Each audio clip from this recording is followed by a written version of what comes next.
მოგესალმებით, მე ნიკოლავა და ჩემი ორიანი მივიღეთ დღეს. ვაფშე არ დამიწერია დავალება და ჩემი მამას იმედია არ მიწერს მასწავლე.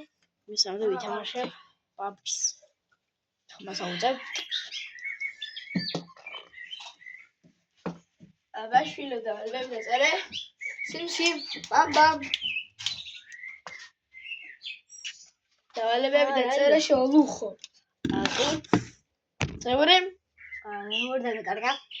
ჩანთაში ნახე კარგად. ჩანას დამეკარგა. ადექი, აბა ესე ჩემი ფეხებია. ამას თუ დაპირილებ.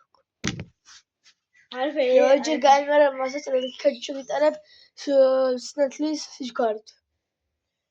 ეს რა ჩემი ფეხებია. აი უკვე გამამწარე. ალაკი გაჯი!